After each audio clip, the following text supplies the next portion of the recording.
Hello and very welcome to this video explaining the process of renaming lipedema, a joint project of the German Society of Phlebology, represented by myself, Erika Mendoza, and the International Union of Phlebology, represented by Professor Phlebology.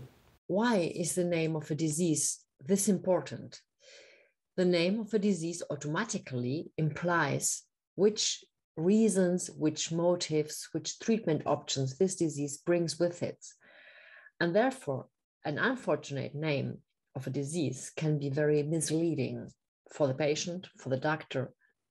We have an example in phlebology where the misleading term phlebitis, which suggested infection and often was treated with antibiotics and not with heparin, was changed in a consensus document by Evi Kalodicki and lots of people of the UIP, which is the International Union of Phlebology, to the name superficial vein thrombosis, which meets the content of the illness. So in the context of the German guideline, we started writing every chapter with this name is not good and so on.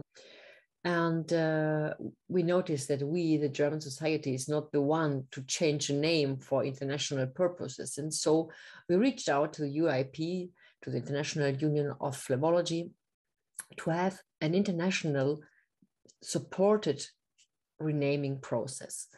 And UIP proposed Phlebology to be my partner in this. And now we are reaching out to all the societies in the world involved in lymphedema, lipedema, phlebology, to have a great group in persons proposing names and voting. I will introduce you to the concept. The rules are that every country or every association may delegate 2 persons, and can propose in the first step a new name. And the rules for this new term it has to be unique. It can't be used already for another illness. It has to be relevant, reflecting the content of the illness. It has to be practical, applicable in lots of languages, Roman, Anglo-Saxon ones, Chinese, and so on. You have to adapt to the different regions of the world. And it should be language and cultural negative. It should be not have different meaning in different countries.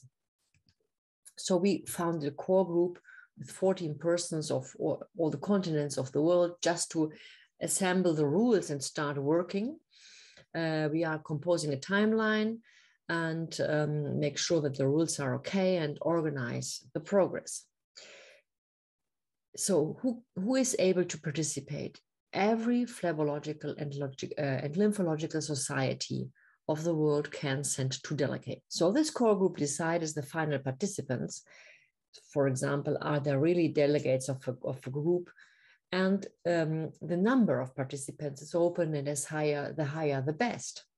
Each of these delegates can propose names explaining why they think this name is good.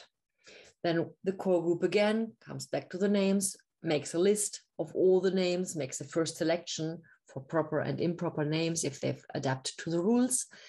And then a first voting is opened. Every delegate has 3 votes, and he might give all the 3 to one name or divide the votes.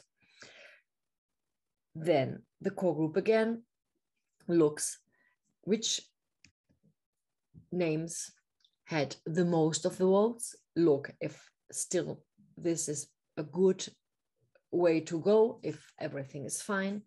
And the 3 names with the most votes are submitted for a second voting.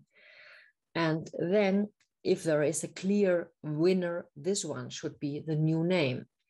And we will then prepare a publication, publish this, go to the DIMD association to put this new name in the ICD records, and then start working on publishing this new result. So what do we have to do now? Everybody involved in the lipedema should be provided with this information. The best way is to forward the link of the site on the website of the Union of International Phlebology, where the project is described, and people find a link where they can inscribe with all the background, which association they are part from, and so on. And so you should reach out to your societies to ask them if they might delegate you. And of course, you have to start thinking of a better name. And hopefully the name will be presented next year on the Congress in Hanover, where I already now invite everybody of you, which will be the German Congress of the Phlebology. And if we are able, we want to present this renaming process there. Hope to see you.